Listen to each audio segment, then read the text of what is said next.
ദൈവനാമത്തിന് മഹത്വം ഉണ്ടാകട്ടെ.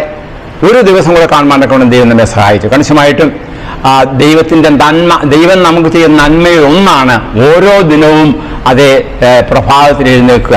ഇന്ന് നമ്മുടെ പ്രഭാത ജാഗരണത്തിനായിട്ട് തിരഞ്ഞെടുത്തിരിക്കുന്നതായ വേദഭാഗം വിശുദ്ധ യോഹന്നാന്റെ സുവിശേഷം 3-ാമത്തെ അധ്യായത്തിൽ 3-ാമത്തെ വാക്യമാണ്.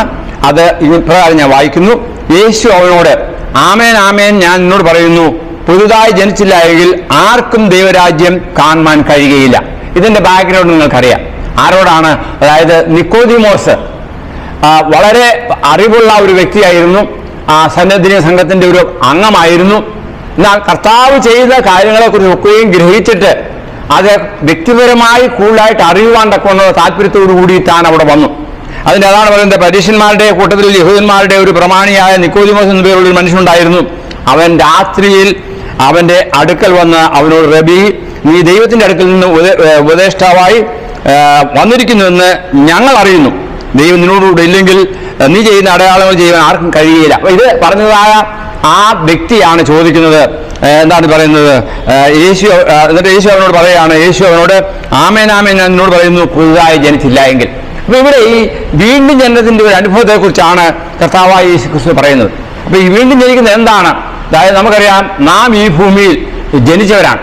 എന്നിരുന്നാലും ഒരു പുതിയ ജീവിതത്തിന്റെ പുതുമയുടേതായ ഒരു ആവശ്യം നമുക്കുണ്ട്. പ്രത്യേകിച്ച് ഒരുത്തൻ ക്രിസ്തുവിലായാൽ അവൻ പുതിയ സൃഷ്ടിയാകുന്നു എന്ന് അപ്പോസ്തലനായ പൗലോസ് പറയുകയാണ്.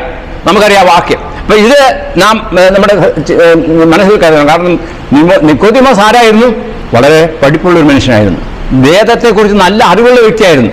എന്നിരുന്നാലും ആ കർത്താവ് ചെയ്ത കാര്യങ്ങളൊക്കെയും താൻ പ്രകീർത്തിക്കുകയാണ്. എന്താണ്?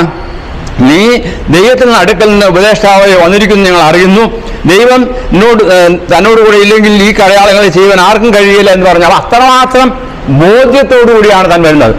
അപ്പോൾ അവിടെ താൻ വരുന്ന ബോധ്യത്തെ അനുസരിച്ച് എന്നാൽ കർത്താവ് പറയുകയാണ്, നീ വീണ്ടും ജനിക്കണം. അപ്പോൾ അമ്മൻ്റെ മനസ്സിലായപ്പോഴെ കൺഫ്യൂഷൻ. അവൻ ചോദിക്കുകയാണ്, ഞാൻ ഇനി വീണ്ടും അമ്മയുടെ ഗർഭത്തിലേക്ക് പോകണമോ?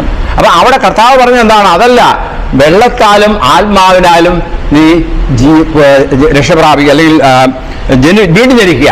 അപ്പൊ ഈ വീണ്ടും ജനനത്തിന്റെ അനുഭവം നമുക്കുണ്ടാകണം. ഇന്ന് ഈ ദിവസം തുടങ്ങുമ്പോൾ നാം നമ്മുടെ ഹൃദയത്തിൽ കരുതുക, നിക്കോദിമോസിനോട് പറഞ്ഞ പോലെ എന്നോട് പറയുന്നുണ്ടോ? അതെ, നീ വലിയ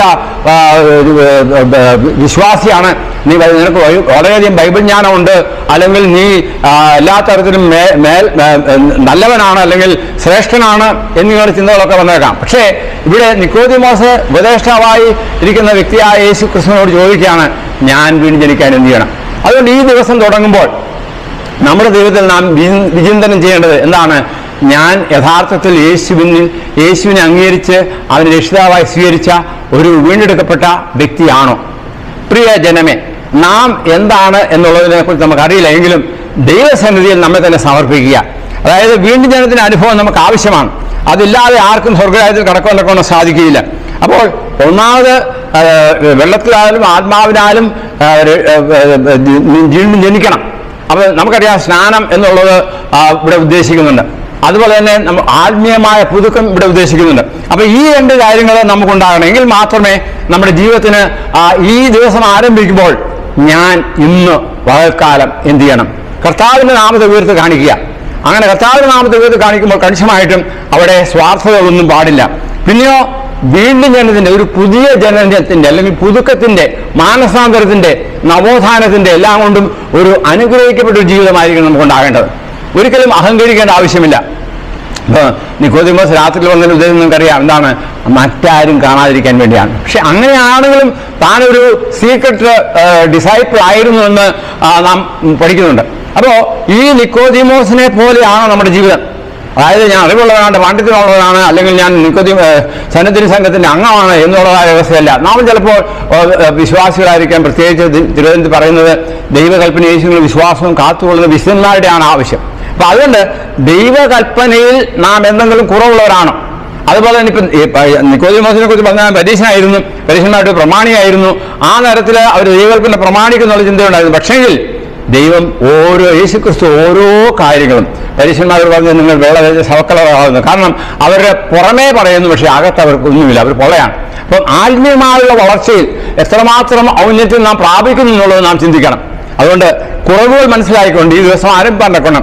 ദൈവം നമ്മെ ഓരോരുത്തരെയും സഹായിക്കട്ടെ. കണിശമായിട്ടും തിരുവചനമാണ് നമ്മുടെ മാതൃക.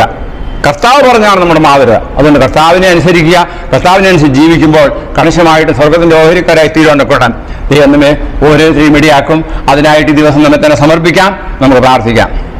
ഞങ്ങളെ ഏറ്റവും അതിവാത്സല്യമായി സ്നേഹിക്കുന്ന സ്വർഗീയ വാഴ്ത്തപ്പെട്ട പിതാവേ, തിരുസന്നിധിയിലേക്ക് ഈ ദിവസം ഞങ്ങളെ താഴ്മയായി സമർപ്പിക്കുന്നു. അടികളുടെ സമർപ്പണത്തെ അംഗീകരിക്കണമേ. സ്വർഗരാജ്യത്തിന് കൊള്ളാവുന്നവരായി ജീവിപ്പാണ്ടക്കണം. ഞങ്ങളെ അവിടുന്ന് രൂപാന്തരപ്പെടുത്തണമേ. കൃപയുടെ സൂക്ഷിക്കാൻ അവിടുത്തെ വരവിനായി ഞങ്ങൾ ഒരുക്കണം. എല്ലാം യേശുക്കൾ താഴ്മയോടും വിനയമായി ചോദിക്കുമ്പോൾ കൃപയോടെ കേൾക്കുമാറാകണമേ. ആമേൻ.